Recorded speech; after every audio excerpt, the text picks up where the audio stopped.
Olá, sejam todos muito bem-vindos a mais um episódio do nosso programa Conexões Raras.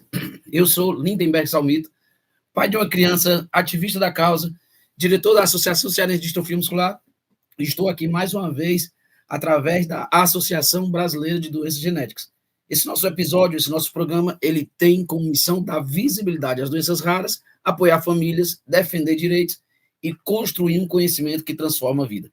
Hoje nós temos um encontro super dedicado e um tema bem especial: fibrose cística, vivendo com a doença e acessando tratamentos inovadores. A fibrose cística, para você conhecer, é uma condição rara que exige cuidados constantes, mas também traz consigo histórias de superação, luta por acessos a terapias e esperança frente aos avanços da ciência. Eu quero desde já agradecer ao nosso apoiador social, que é aquele que tem nos ajudado a transmitir conhecimento para que todos possam conhecer ainda mais sobre os diagnósticos e assim ter qualidade de vida. Eu estou falando da Takeda, aquela que investe aqui no nosso programa e assim a gente leva conhecimento e qualidade de vida para todos vocês. O nosso convidado de hoje é alguém bastante especial. Estou falando do Cristiano Silveira. Ele é biólogo, presidente da ACAN Rio de Janeiro, diretor de políticas públicas e advocacy dos Unidos pela Vida e, acima de tudo, pai de um adolescente com fibrose cística. Cristiano, ele reúne a visão de pesquisador, de líder no movimento associativo e pai que vive diariamente os desafios e conquistas dessa jornada. É uma alegria enorme estar contigo aqui, Cristiano, entrar nessa causa, poder conversar um pouquinho, dialogar aqui sobre essa questão e, com certeza, trazer qualidade de vida a todos aqueles que nos assistem, tanto pelo YouTube como assim ouve pelo Spotify. Queria que você aqui se apresentasse, falasse aqui um pouquinho das suas expectativas, para que a gente possa começar esse bate-papo gostoso e assim a causa dos raros possa ser ainda mais divulgada. Bom dia, gente. Bom dia, Lindbergh. Obrigado primeiro pelo convite, né? Eu acompanho muito esse projeto, assim como todos os projetos que promovem divulgação de informação, né? E trazer informação que está disponível, mas às vezes numa linguagem mais técnica, mais científica, para o nosso público, que é um público ansioso assim por ter informação, mas às vezes não tem acesso a todos esses trabalhos que são publicados, aos congressos que a gente às vezes tem oportunidade de ir, tem vontade assim de levar aquelas informações para as pessoas que nos acompanham. Eu acompanho com muito carinho esse tipo de projeto que vocês fazem aí e fiquei muito contente com o convite. Bom, como você falou, né, comecei minha jornada nas doenças raras em 2004, com o nascimento do meu filho, que já não é mais um adolescente, é um jovem adulto, já está com 21 anos. Naquela época as coisas eram muito mais difíceis, tanto no tratamento quanto no acesso a essas informações, como eu estou falando. Já naquela época, como eu tinha essa formação de biólogo, né, como você me apresentou aí no começo do programa, eu tinha essa facilidade assim de lidar com a terminologia médica, com acessar essas informações, e desde esse momento eu fiquei preocupado em levar a informação de qualidade para as pessoas, porque o que a gente encontrava na internet era muito ruim.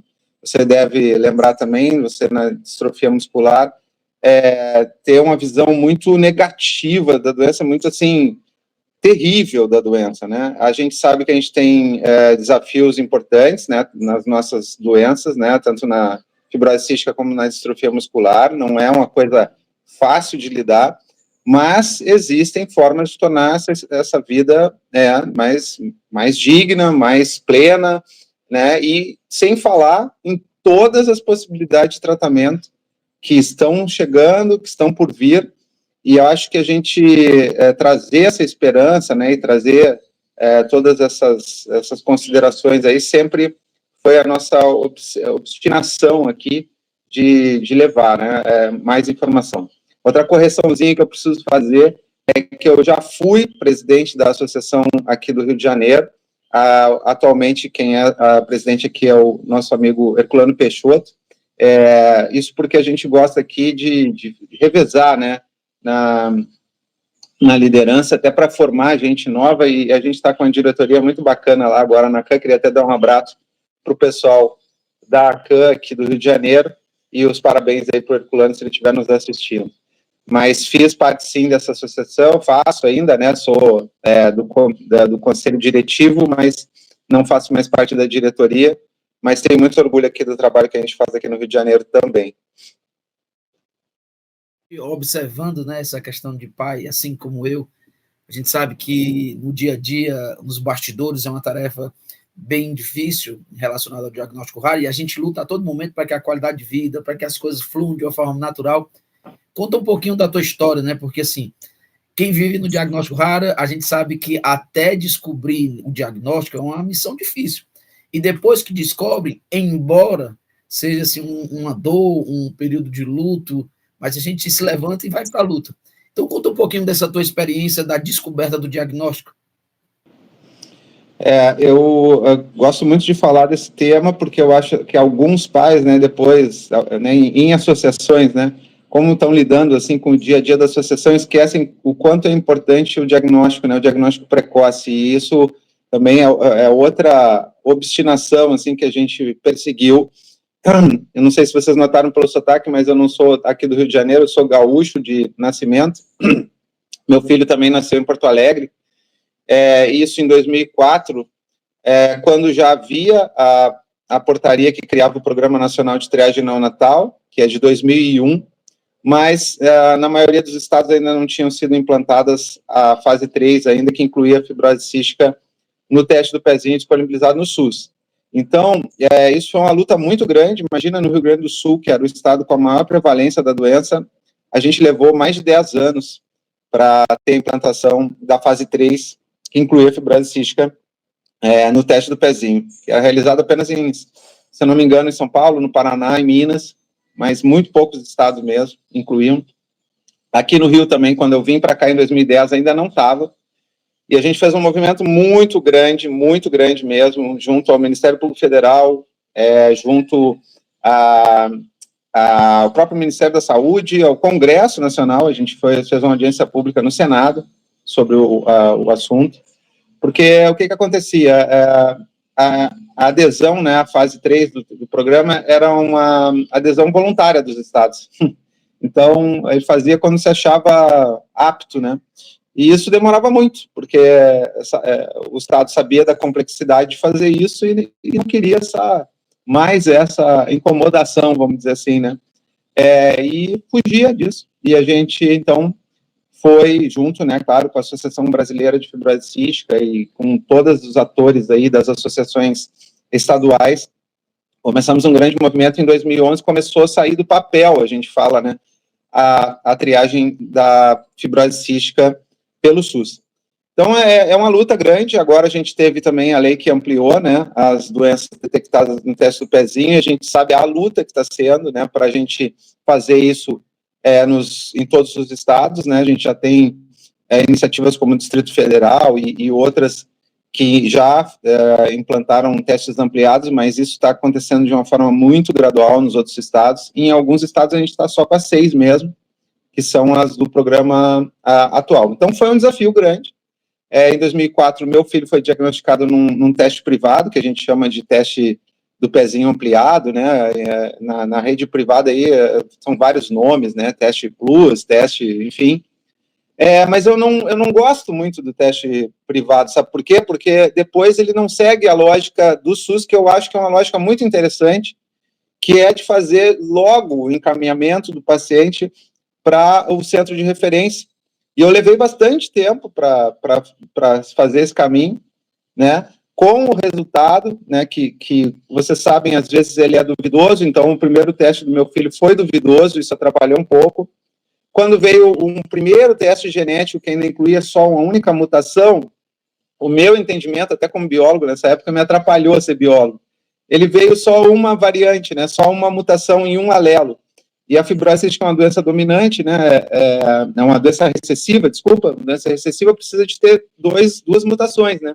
Quando eu vi aquele resultado, sem o laudo, né, sem uma descrição melhor no laudo, eu entendi que o meu filho era só um portador, né, é um portador assintomático, né, de uma mutação sem ter as duas, então ele não teria doença. Foi esse o meu entendimento.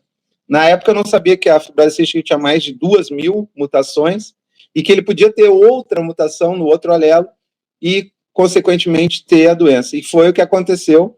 A gente depois teve acesso a um teste mais completo e descobriu a outra mutação dele no outro alelo, fechou o diagnóstico, então, genético, que na época, em 2004, lembra? Em 2004, não era nem um pouco valorizado saber que mutação os pacientes tinham.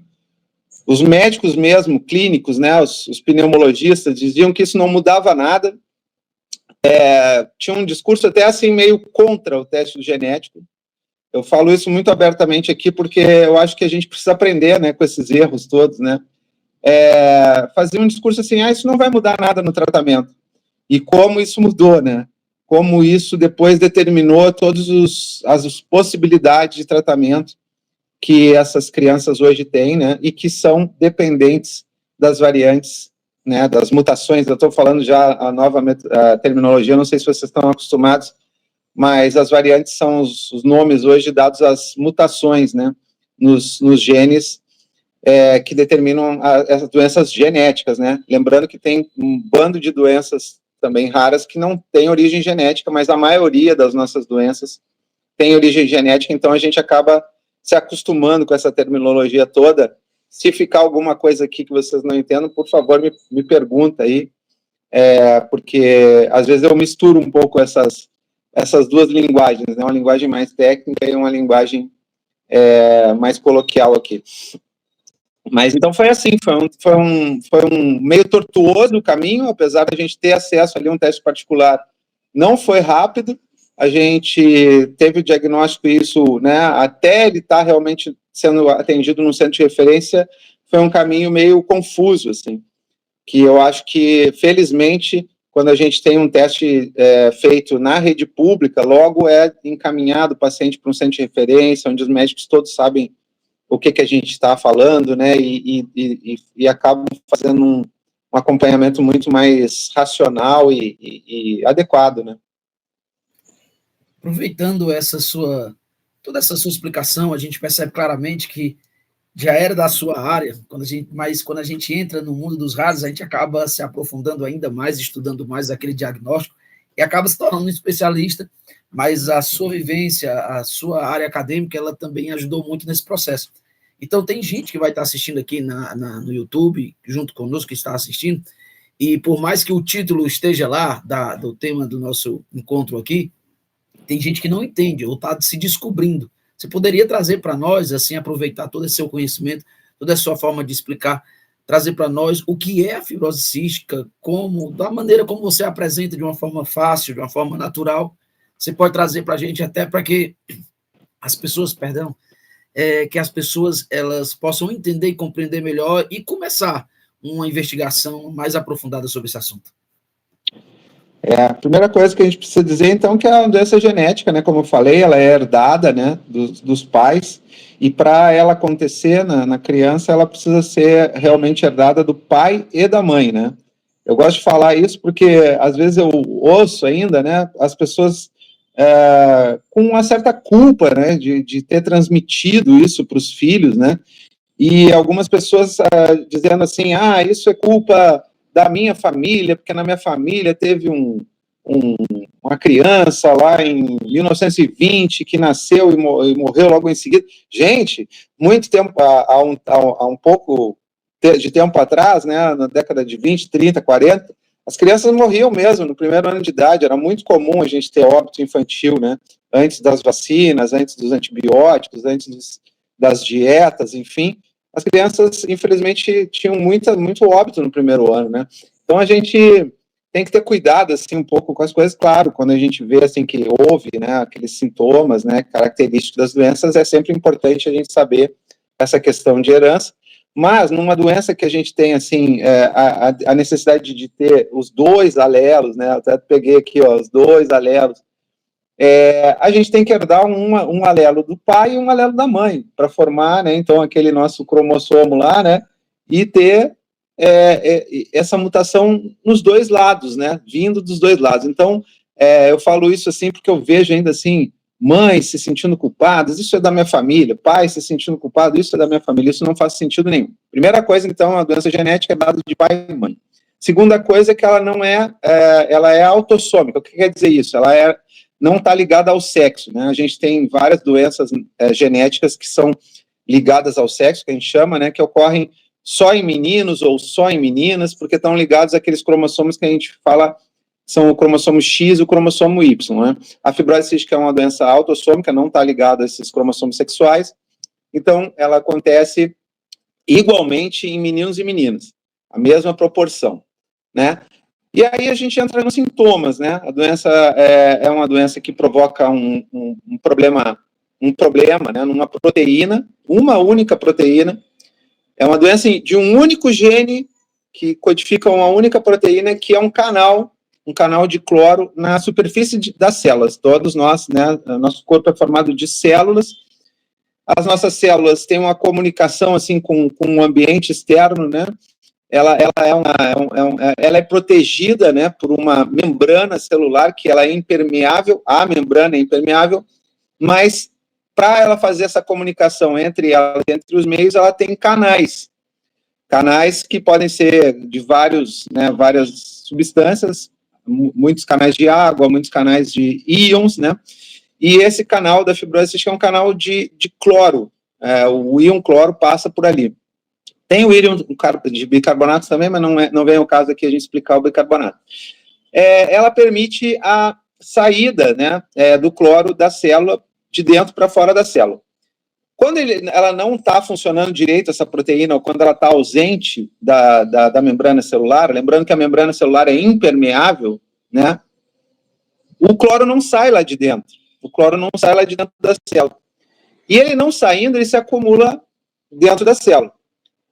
Vocês, não sei se lembram, né, das aulas de química da escola, tem uma coisa chamada osmose, né, que é o movimento dos líquidos onde eles estão mais concentrados, de onde eles estão menos concentrados para onde eles estão mais concentrados, né, em íons. Então, a água, ela vai procurar ir para onde tem mais cloro. Vamos simplificar aqui, né?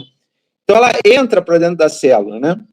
E ela, estando dentro da célula, a superfície da célula fica menos hidratada, fica com menos água, porque a água foi lá para dentro da célula, em vez de estar para fora. E aqui fora, ela deveria estar fazendo um papel muito importante, que é hidratar a superfície, né? Então, pensa agora, vamos lá para o pulmão, que é o órgão mais afetado pela fibrose cística. No pulmão, a gente tem uma secreção que em nós que não temos fibrose cística, ela é bem líquida, bem fininha, e ela carrega as impurezas que a gente respira junto com o ar. Poeiras, vírus, bactérias, a gente respira tudo isso junto com o ar, e a nossa membrana pulmonar, ela é cheia de pequenos cílios, que nem os cílios do olho, mas assim, pequenos cílios que se movimentam e carregam essa secreção aquosa, junto com essas sujeiras todas, para fora. Quando a pessoa tem fibrose cística, essa secreção, em vez de ser líquida e bem aquosa, ela é espessa e grudenta. Então, imagina, aquilo que era para limpar, acaba se acumulando nesse pulmão, e não só se acumulando nesse pulmão, como atraindo para ela bactérias, vírus, né, todas as formas de perigo ali, né? E vão inflamando esse pulmão, vão obstruindo esse pulmão. Então, o primeiro sintoma da fibrose cística é uma insuficiência respiratória por esse entupimento desse pulmão, a inflamação desse pulmão e a infecção desse pulmão por essas bactérias que vão se grudar nessa secreção. Isso também depois vai ter repercussões em outros órgãos, principalmente no pâncreas e no sistema digestivo, né? Então, a criança tem uma má absorção dos alimentos, principalmente os alimentos gordurosos, e depois outros sintomas, porque ela é uma doença, como todas as nossas células, né, tem esses canais, ela acaba repercutindo em outras partes do corpo também, mas as principais coisas que a gente acaba observando também primeiro, né, são essa dificuldade respiratória, que acaba virando várias pneumonias de repetição, muita insuficiência respiratória, e essa dificuldade de ganhar peso e estatura, né, quando o nenê, então, não cresce, não, apesar de estar mamando bem, apesar de estar se alimentando bem, não ganha peso, não cresce adequadamente, perde muita gordura nas fezes, a gente começa a pensar, então, na fibrose cística. A gente também que vive nessa luta diária, o diagnóstico, e diante daquilo que você explicou também, a gente percebe, uma das nossas torcidas, uma das nossas alegrias é ver o avanço da ciência, é ver as novas terapias, ver como vai chegar tanto para os nossos filhos como para os pacientes em si, porque a gente sabe muito bem que é uma doença rara, o diagnóstico ele nunca é individualizado, ele sempre vai ser familiar, vai ser sempre coletivo, e aí vai afetar todo mundo. Mas é uma alegria muito grande quando a gente percebe o avanço da ciência, quando percebe o avanço das terapias. E dentro do campo da fibrose cística, como é que tem sido esses avanços? O que é que você pode trazer para nós aqui de novidade, para que as pessoas possam aqui ouvir, assistir e se alegrar junto conosco diante desses avanços terapêuticos? Vai ter uma história que eu vou gostar muito de dividir com vocês, assim, porque, como eu falei, em 2004 eu tive esse diagnóstico e comecei a obsessivamente procurar informação na internet, né, e nas redes, e na época a gente ainda usava muito mais o Facebook, né, e outras redes sociais como contato mesmo, né. Ontem até estava vendo um outro podcast aí que estava falando do fim das redes sociais, e a gente fica até meio assustado com isso. Como assim está acabando a rede social? Mas é nesse sentido de rede mesmo que a gente tem, como a gente está fazendo aqui, né? Um contato com o diferente, né? Hoje a gente tem redes sociais que só despejam coisas em cima da gente, né? E nessa época, né, em 2004, eu acho que as redes sociais eram redes mais assim da gente fazer nós, assim, né, encontrando pessoas que a gente não teria oportunidade de conhecer. Imagina, eu aqui no Brasil falando com pacientes dos Estados Unidos, da Europa, de outros lugares do mundo, da Austrália. Isso quem me oportunizou foi as redes sociais, né. E eu me lembro, isso eu quero contar aqui para você, Lindenberg, porque você é da distrofia muscular. Eu me lembro que uma das primeiras coisas que me chamou a atenção foi um tratamento que era comum tanto à distrofia muscular quanto à fibrose cística, que era justamente um tratamento que prometia, né, fazer um salto, né, na leitura vamos lá, vamos voltar um pouquinho aqui na aula aqui, né. Nós temos um código genético, né, um código genético que é feito por letrinhas ali, né, A, C, G, E, né, A, C, G, T, né, são as letrinhas que compõem, são 4 letrinhas que compõem o nosso código genético, né? Às vezes, a gente tem a falta de uma única letrinha, ou, como a gente fala, né, essas letrinhas formam palavras de três letras cada uma, né, que são os códons, né? Códons é o jeito que esse código é lido para depois ir formando os aminoácidos que depois vão formar as proteínas. Às vezes a gente falta uma letrinha dessas, ou às vezes a gente falta uma palavrinha dessas, e isso já dá uma bagunça muito séria. Tanto na distrofia muscular como na fibrose cística, a gente tem algumas mutações que a gente chama de stop códon, que elas promovem um códon de parada, assim, ela vem lendo ali aquela informação e aí chega num ponto que diz, chegou, como se fosse um ponto final, pronto, como se fosse o ponto final, e ele para de ler. Só que não era ali que era para ele parar de ler, entende? Era para ele continuar a leitura. Então, como ele faz essa leitura incompleta, a proteína não se completa. Ou ela é muito curta, ou, enfim, ela não é o que ela tinha que ser. E, nessa época, bem lá no começo, lá em, acho que 2007, eu vi um tratamento, estava em fase 1 ainda, para continuar essa leitura, apesar dessa informação aqui, ele pular. Então, veja só, né? Isso é outra coisa que eu queria destacar. O avanço em uma doença genética geralmente tem repercussões para as outras, porque o código tem a mesma lógica. Então, às vezes, você tem especificidades ali, né? Tem coisas muito mais severas, como, por exemplo, uma duplicação de um cromossomo inteiro, como a trissomia do 21 na síndrome de Down, ou a deleção completa de um trecho muito grande do DNA ali, que aí não tem como ser reconstruída, mas muitos desses defeitos são defeitos em uma letrinha só dessas, ou num trechinho muito pequeno. E hoje a gente tem ferramentas que a gente chama de ferramentas de edição genética. Edição genética é como se a gente pudesse realmente passar uma borracha ali. Ó, essa informação está errada. Vamos apagar isso aqui. E melhor ainda, vamos reescrever isso, se essa palavra foi escrita errada, vamos escrever direito e vamos entregar essa informação de uma forma correta. Dito assim, parece muito fácil. Tem muita complexidade nisso, né? Tem jeitos de você fazer essa edição diretamente no DNA, que não são tão comuns. E tem jeitos de você entregar um RNA, que é a molécula que lê esse DNA aqui, e depois vai fazer o trabalho, né, de produzir essas proteínas e produzir todas essas coisas, entregar um RNA para fazer levar essa informação para onde ela tem que ser traduzida. Lembrando, gente, é informação. Então, a informação é uma linguagem. A linguagem vai ser traduzida em quê? Em produtos, em proteínas, né? Nosso corpo é feito de proteínas, então a informação genética, aquelas 4 letrinhas que estão numa tripa lá muito enorme, enorme mesmo, milhares delas, vão ser lidas e traduzidas para esses produtos, né, que são as proteínas. Bom, se a gente tem uma parada ali, a gente não tem como fazer. Então a gente entrega um RNA corrigido. Para vocês terem uma ideia, foi isso que possibilitou as vacinas de RNA, né? E que salto a gente viu em várias doenças depois desse boom das vacinas, que foi necessário por causa de uma pandemia no mundo todo, né, que obrigou ao desenvolvimento ali daquela plataforma.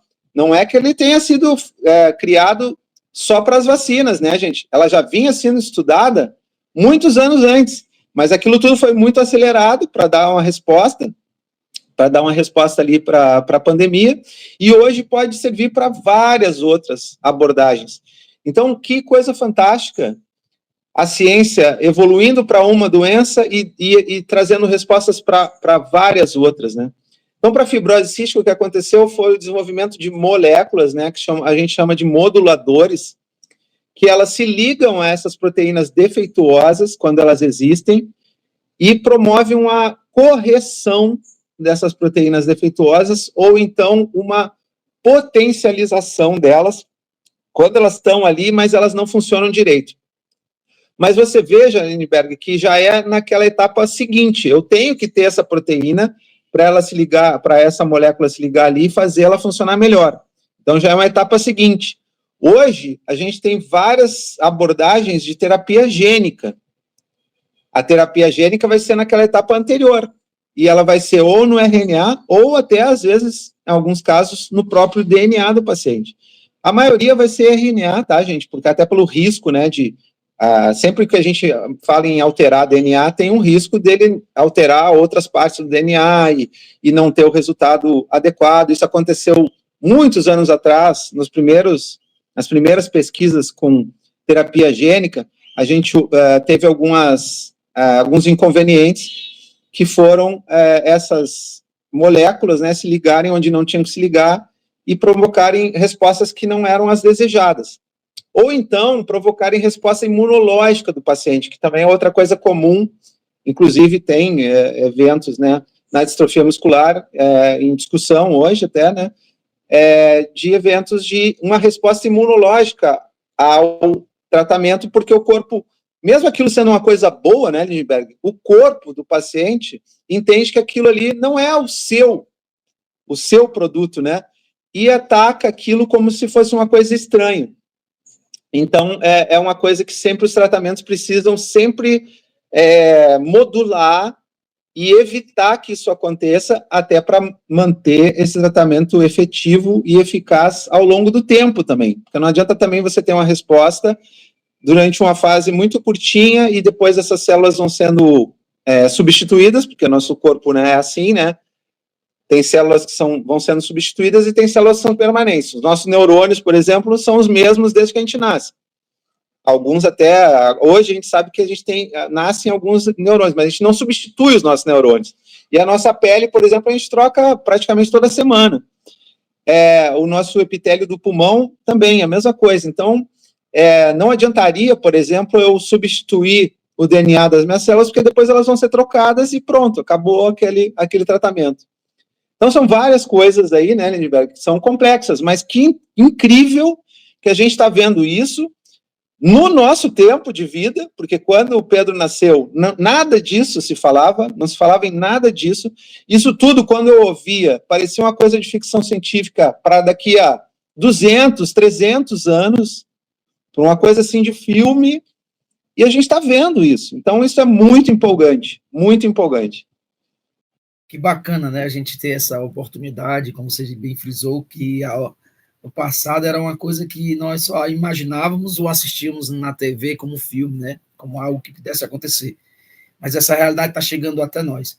Queria mudar um pouquinho agora o assunto, mas continuar nessa importância, porque quando a gente vai descobrir um diagnóstico, quando a gente entra nesse mundo de diagnóstico raro, a gente se encontra meio perdido, né? E a gente começa a se achar quando a gente encontra pessoas que estão passando pela mesma situação e ainda fica melhor, mais organizado, quando a gente mergulha e conhece associações que nos ajudam nesse processo, que dá um direcionamento, que dá um caminho.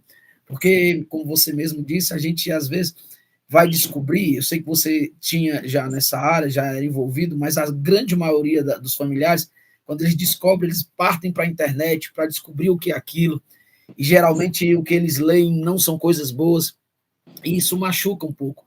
Mas quando a gente conhece as associações, quando a gente começa a se envolver, a gente começa a perceber que não é para ter esse medo todo, que há um direcionamento, há um ensinamento, o meu filho também passou por isso, então você pode fazer dessa forma ou de outra. E eu queria trazer, porque eu sei que a sua vida é muito forte nesse campo da associação. Para você, meu amigo Cristiano, como é que foi entrar na associação? Como foi agarrar essa causa? Como foi se envolver com advocacy? Como é o dia a dia? E o que é que você tem contribuído nessa questão junto ao diagnóstico? Eu gosto muito de falar nisso também, é outra coisa que eu gosto de falar, porque eu acredito muito na potência do grupo, assim, né, do coletivo, das associações. É claro que sempre tem trabalhos que são individuais, que são fantásticos, mas eu nem gosto muito, assim, quando, por exemplo, alguém vem me entrevistar e vem com uma abordagem, assim, já aconteceu, até de jornalistas vierem, você é um pai, pesquisador, que foi atrás... Não, gente, eu tive muita gente por trás de mim, muita gente que me ajudou nisso, eu tenho muito contato com os grupos médicos, com outros pacientes, com outros pais. Hoje a gente tem uma potência tão grande, assim, nas nossas associações, que a gente tem pais que são geneticistas, que trabalham com genética médica, olha só, a gente tem até pacientes que estão trabalhando fora do país com isso, a gente tem pais farmacêuticos, a gente tem pais que são advogados, a gente sabe a importância que às vezes a gente tem, né, de fazer, né, petições na justiça pelos nossos tratamentos. A gente tem pais que são administradores, então, para administrar essas associações, o quanto isso... Né? Então, a gente tem potência no grupo, né, do que ficar só esperando que uma única pessoa resolva todas as coisas, né. Então, eu sempre valorizo muito essa questão do coletivo, e quando eu acho que eu entrei, assim, nesse mundo, eu logo vi que era muito necessário, né, procurar. Procurei a associação, na época, na Associação do Rio Grande do Sul, não só para ter ajuda, mas para oferecer ajuda, porque eu vi que era uma associação pequena, todas as nossas associações têm essa característica, né, ser muito pequenininhas. Eu disse o que eu sabia fazer, eu me ofereci para ajudar ali, por exemplo, a organizar o cadastro dos pacientes, a organizar o mailing da associação, para que as informações da associação fossem rápido ali para todos os associados, as convocações de assembleia, a organização, enfim, e acabei me tornando secretário. O primeiro cargo que eu assumi na associação lá do Rio Grande do Sul foi secretário, porque, assim, eu queria ajudar nos bastidores, ainda não conhecia aquele mundo ainda, né, então eu queria ajudar quem estava na frente a fazer o trabalho deles, mas eu queria ir aprendendo. Então, fiquei aquele tempo ali aprendendo e depois, vim aqui para o Rio de Janeiro, para uma situação de trabalho. Aqui também a gente tinha a mesma questão, mas um pouco menor, assim, o problema, porque tinha bastante gente já na associação. logo eu vi que o presidente estava sozinho, assim, na presidência, né? E a gente não tinha nem o cargo de vice-presidente. Aí eu disse, cara, você tem que criar um vice-presidente aqui para te ajudar, cara, porque você não pode estar em todos os lugares ao mesmo tempo. Você uma hora vai ter que estar numa ação política, outra hora você vai ter que estar dando uma entrevista, outra hora você vai ter que estar atendendo uma família. Vamos nos alternar aí. Me ofereci para ser vice-presidente, né? A gente conseguiu formar essa chapa ali, organizar. Então, assim, isso. Eu sempre fui uma pessoa muito disponível, assim, para ajudar, né? E aí, bom, aí com o passar do tempo, as pessoas também, né, disseram, agora está na hora de você assumir também, né? E ficar um tempo.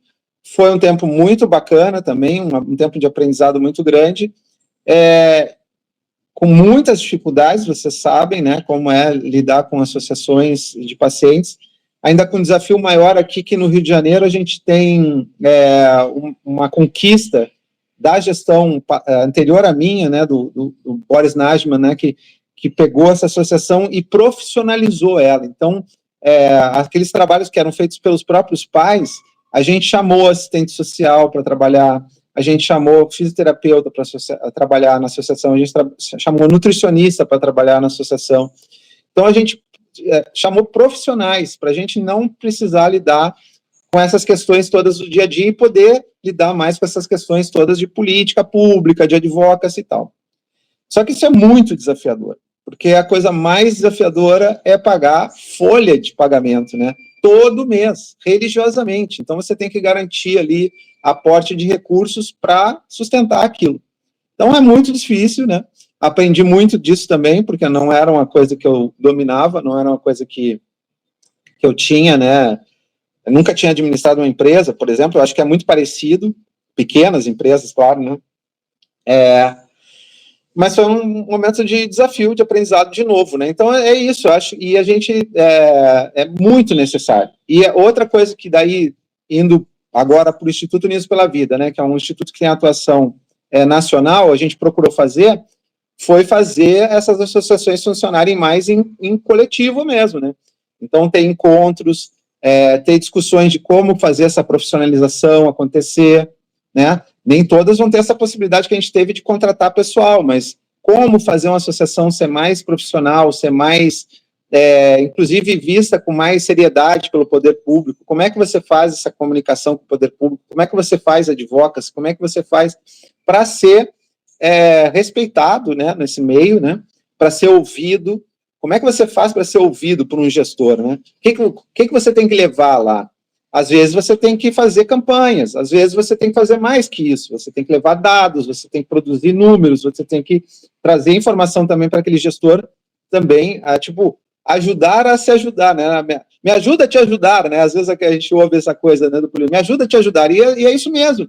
Então, às vezes a gente tem, por exemplo, vocês devem ter isso também aí, a Secretaria Estadual de Saúde está comprando um item lá, e não aparece ninguém naquela concorrência. A desculpa já está pronta, a desculpa lá até para a imprensa, quando você vai para a imprensa, vai dizer assim, nós fizemos a licitação, não apareceu ninguém para a licitação. Quantas vezes a gente já viu isso em notícia, né? Aparece lá a notícia, abrimos o pregão, ninguém se apresentou. O que a gente faz? A gente liga para todos os fornecedores, olha, por que vocês não apresentaram uma oferta? Por que vocês não ofertaram esse produto? O que aconteceu? E a gente tenta ligar esses pontos que às vezes estão, né, estão desconectados ali. Era papel do terceiro setor? Provavelmente não, né? A gente não devia estar fazendo isso, a gente devia estar só cuidando dos nossos filhos, mas a gente tem que fazer, porque senão não acontece. Então, a gente fica lá, fica batendo, fica cobrando, fica apurrinhando, que nem diz uma colega Adriane lá, da AME, do Paraná, que nos deu essa informação num curso que a gente fez. Olha, a gente fica aqui apurrinhando, e a gente gosta muito desse termo, porque é isso, é o que a gente faz, a gente tem que ficar lembrando ali o gestor, né, de que ele tem que fazer compras, que ele tem que provisionar aquilo, não tem que deixar faltar para depois providenciar a compra, né, tudo isso aí, essa organização, a gente fica ali marcando para que garanta que aquilo aconteça, né.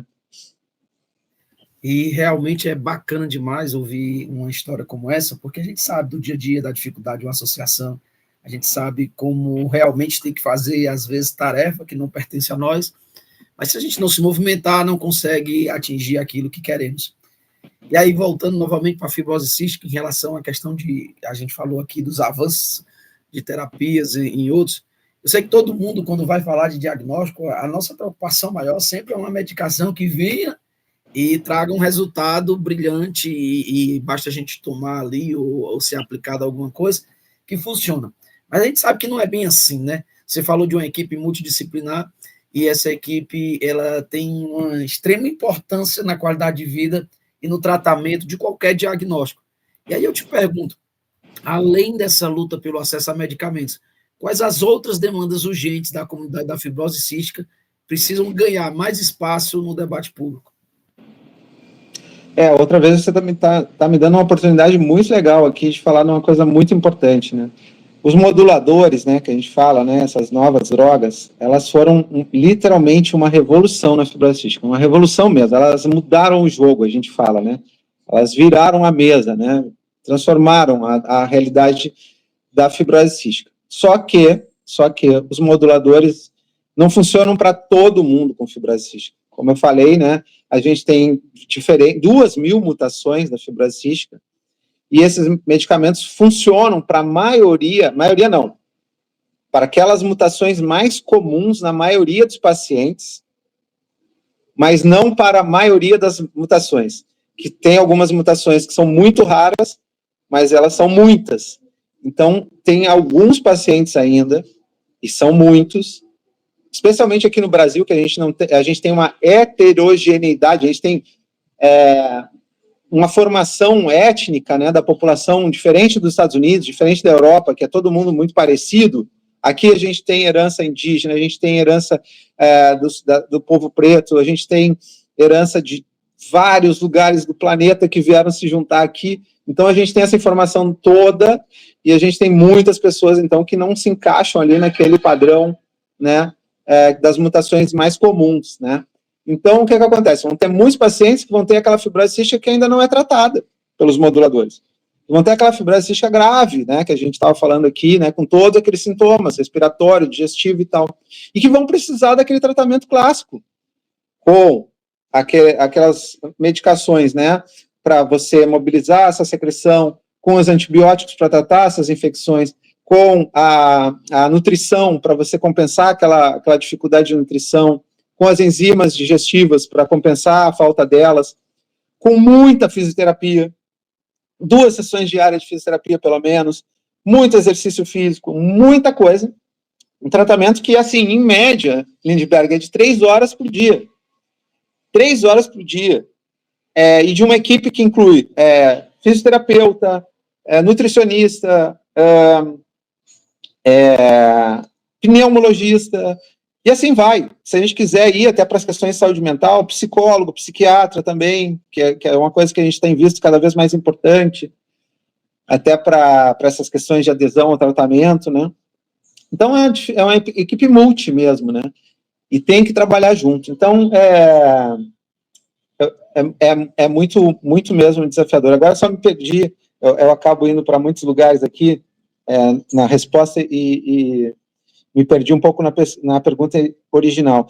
Mas sim, vai ser sempre importante, mesmo que essas medicações sejam muito boas, a gente lembrar que elas não são para todo mundo e que, mesmo para aqueles que estão usando, se eles não usarem corretamente, que isso também acontece, o cara tem o melhor tratamento disponível ali, na mão dele, chegando de graça no SUS já, que a gente tem tratamentos já disponibilizados na rede pública de saúde. Se ele não fizer direito, babau. Então, ele tem que continuar sendo acompanhado, continuar sendo monitorado, porque se ele fizer besteira ali, ele pode voltar tudo atrás. Então, é um paciente que vai precisar sempre de cuidado, independente da medicação ser a melhor possível, a melhor coisa. E eu estou falando uma revolução mesmo, tá? Até há 2 semanas atrás, essa revolução, né, dos medicamentos para fibrose cística ganhou o equivalente, né, não é o Nobel, né, porque o Nobel é o grande prêmio da medicina, mas o equivalente ao Nobel de farmácia premiou as pessoas que desenvolveram esses medicamentos aí na semana passada, porque foi realmente uma grande mudança, aí, uma grande revolução. Cristina, essa nossa conversa está sendo assim, muito prazerosa e muito conhecimento adquirido, e a gente percebe quando a coisa é boa, passa muito rápido, e a gente está vendo que o nosso tempo aqui tem avançado.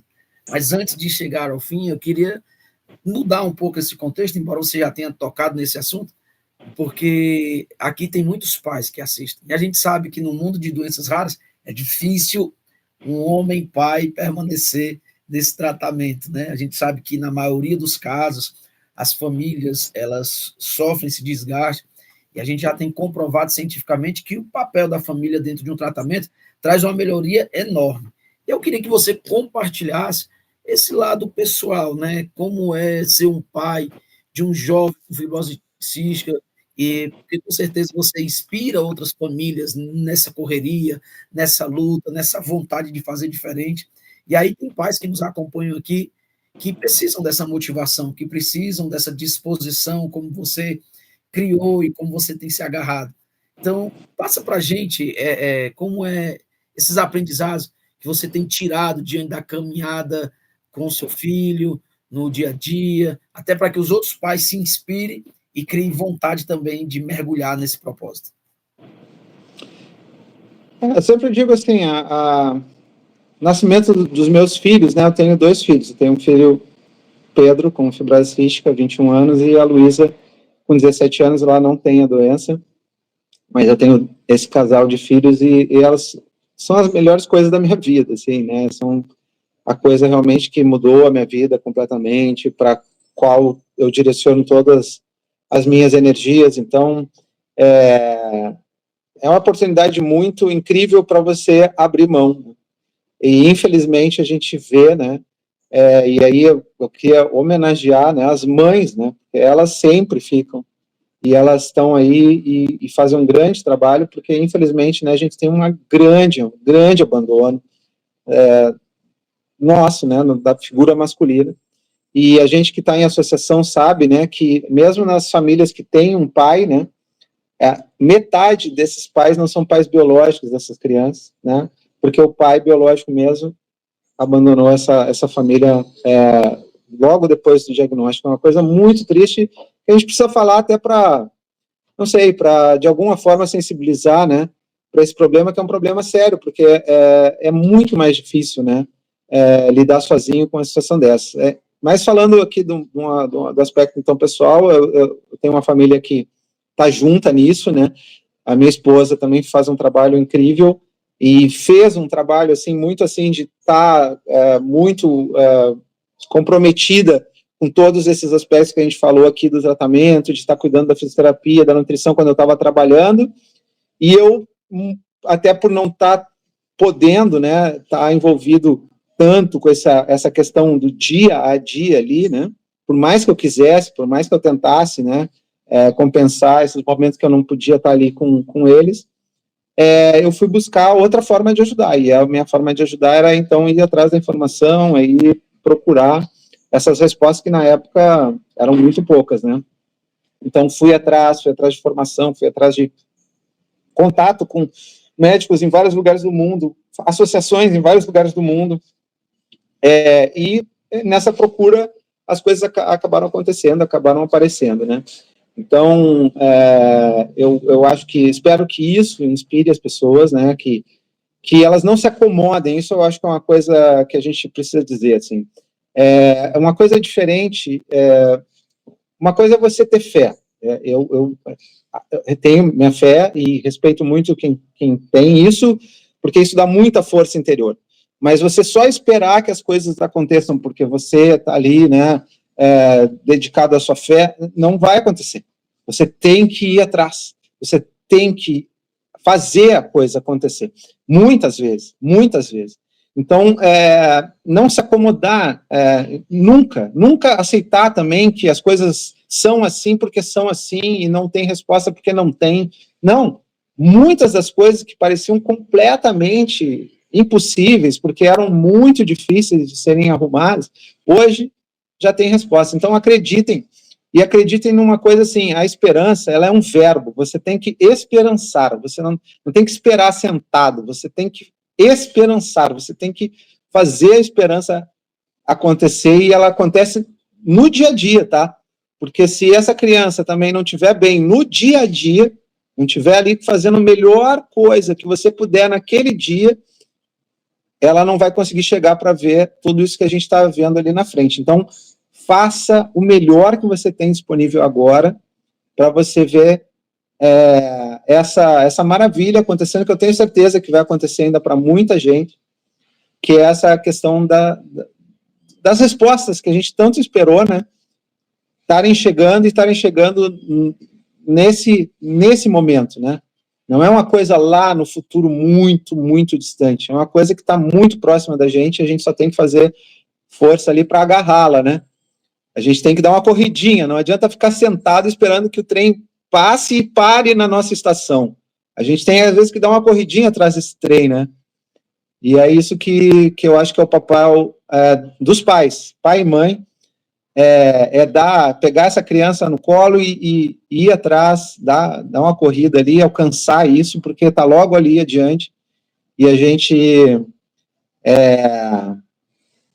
até me emocionei aqui, porque é isso, assim, é emocionante esse momento que a gente está vivendo hoje, para as doenças raras, que são desafios enormes, são desafios grandiosos, está chegando.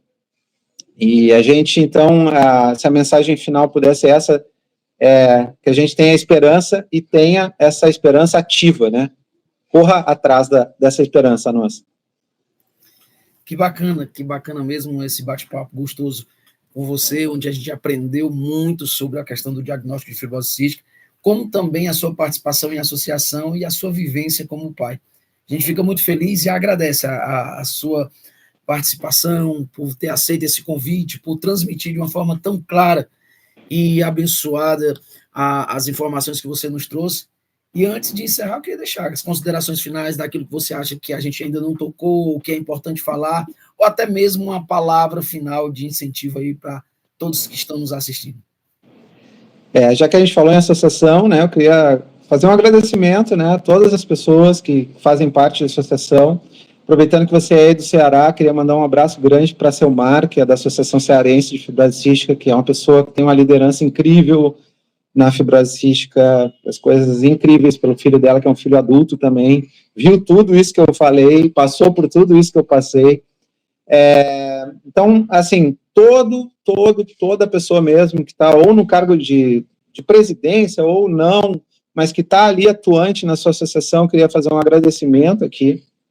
Queria fazer um agradecimento grande ao time do Instituto Unidos pela Vida também, né, que hoje eu faço parte, eu faço parte desde o dia 1, eu falo, né, para a Verônica, mas nesses 2 últimos anos, um pouquinho mais, 3 anos, eu acho, eu vim para fazer realmente parte, né, como diretor de políticas públicas, e tem sido uma experiência, de novo, né, muito engrandecedora. Então, agradecer todo o time do Instituto Unidos pela Vida, e agradecer vocês pelo convite, porque é um trabalho realmente que eu tenho muito carinho, admiro muito, porque promove informação, traz informação, traz a troca. Eu vejo, né, a gente aqui até estava falando com a sua produção, né, a gente já convidou fulano, já convidou Beltrano, agora é a hora de vocês, essa coisa de vocês trazerem pessoas diferentes mesmo, revezarem, acho isso muito, muito legal, parabéns mesmo para o trabalho.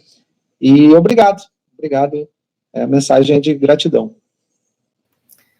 É nossa alegria e também é o nosso agradecimento a você, mais uma vez, eu gosto de enfatizar isso, porque são pessoas como vocês, pessoas do dia a dia, né, que as pessoas, elas pensam que por mais conhecimento ou história que nós venhamos ter, existem os bastidores, e esses bastidores, eles são bem trabalhados, detalhes que nos dá força para continuar lutando e buscando. E você que nos acompanhou até aqui, o meu muito obrigado. Você tem nos ajudado a compartilhar, e eu já te peço, compartilha, sai aí marcando, curtindo, até para que a plataforma, as redes sociais possam estar divulgando ainda mais para os outros. Porque, como foi bem falado aqui, quanto mais informação, quanto mais a gente transmite, mais qualidade de vida a gente vai gerando. Então, a gente encerra esse programa, esse episódio de Conexões Raras, também com um agradecimento especial ao nosso apoiador social, aquele que tem colaborado para que nós venhamos divulgar ainda mais. Eu estou falando da Takeda, que, através dessa iniciativa do programa Conexões Raras, tem dado a oportunidade da gente levar ainda mais informação e, com isso, gerar qualidade de vida.